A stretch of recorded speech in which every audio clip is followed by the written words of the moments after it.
بسم الله الرحمن الرحیم.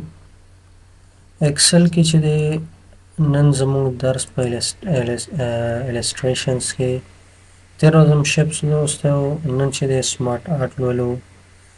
سمارټ آرټ چې دی دا مونږه د اعلاناتو لپاره هم استعمالولی شو، د ادارې د چارت لپاره هم استعمالولی شو. دې کې موږ سره مختلف قسمه سمارټ آرټ ګرافیک دی، لیست دی، پروسس دی، سایکل دی، هیرارکي، ریلیشنشپ، همدارنګه تر پکچره پورې مختلف قسمه دي.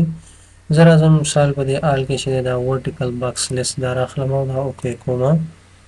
دې کې چې دی اوس مونږه لیکل کوو. فرض مثال تاسو سره چې دی کورس لپاره اعلانات کوئ چې ډي آی ټي ده، همدارنګه لاندې راځئ لیکئ سی آی ټي، همدارنګه لیکئ چې ډیل. نو دا مو ولیکله.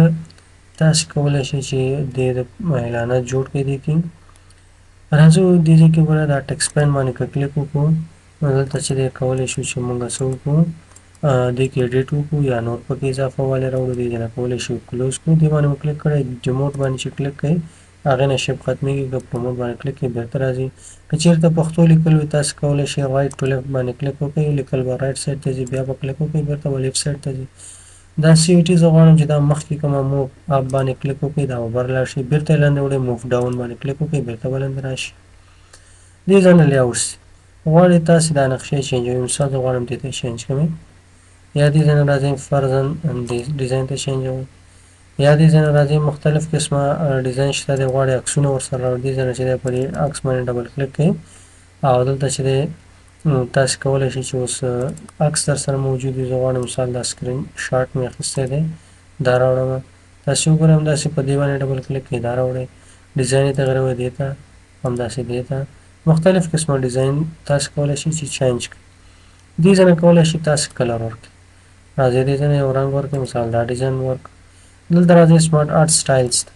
دې ځای نه چې دی مختلف قسمه سټایلز دي، تاسو کولی شئ چې هر یو سټایل ستاسې خوښ وي، ستاسې د خوښې وړ سټایلز پکې شته دی. دا کلیک کړئ دا سټایل غواړئ، یا دې ځای نه راځئ مثال دا سټایل غواړئ، کولی شئ په همدې سټایل کې تاسې دا پرنټ کړئ. دا سټایل غواړئ.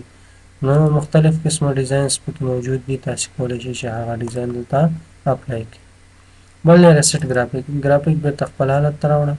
بل دی کنورټ ټو شیپ، د هغې نه یې ختم کړه، بېرته د سمارټ آرټ نه یې ختم کړه او شیپ ته یې چینج کړه.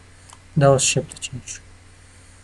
تاسې کولی شئ دې کې یو اداري چارت هم جوړ کړئ. انزرټ ته راځئ، سمارټ آرټ ته راځئ. سمارټ آرټ باندې چې کلیک وکړئ دې ځای نه چې دی دا هیرارکي کې تاسې راخلئ دا چارت دا اوکې کوئ. یو ادارې دپاره د هغه که پوهنتون وي او که مکتب وي او که هر یا دغه وي اداره وي، تاسې کولی شئ چې هغې دپاره تاسې څه جوړ کړئ، چارت جوړ کړئ. مثال دلته لیکم چې منیجر.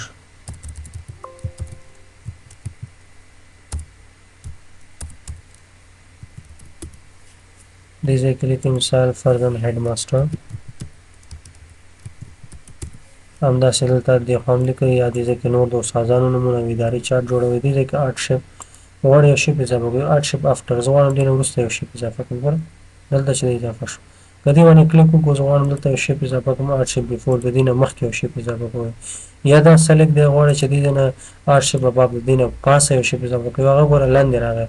یا دې ځای نه راځئ سلیکټ د آرټ شیپ بیلو د دې نه لاندې یو شیپ اضافه کوئ، دلته ګوره لاندې شیپ چې دی اضافه شو. په دې طریقې سره موږ کولی شو چې څه وکړو، شیپونه اضافه کړو او یا یې کم کړو. بیا راځو دا به زه ډیلیټ کړم په سمارټ آرټ باندې پوه شوئ. اوس راځو بل دی سکرین شاټ، غواړئ تاسې دې کې یو سکرین شاټ راوړئ، د سکرین نه ګورئ دې باندې کلیک وکړئ، تاسې سره په سکرین کې چې کوم سکرین شاټ دی هغه به تاسې ته راوړي. یا تاسې کولی شئ خپل د خوښې کومه ساحې نه سکرین شاټ اخلئ، دلته راشئ السټریشن او سکرین باندې کلیک وکړئ او دې ځای نه چې سکرین کلیپینګ باندې کلیک کړئ، تاسې اوس کومې ساحې نه سکرین شاټ اخلئ هغې باندې به کلیک وکړئ. ګورئ زه به راشم سکرین کلیپینګ، دې ځای نه چې دی زه اوس غواړم مثال فرضاً دې ساحې نه خپل د خوښې اندازه همې راواخیسته. نوره ما د پکچر پراپرټي ورسره راځي، فارمټ کولی شئ چې په هماغه طریقه چې تېره ورځ مو لوستی و هماغه پراپرټي ورباندې اپلای کولی شئ. دا زمونږ د نن ورځې درس چې تاسې وشوي ورباندې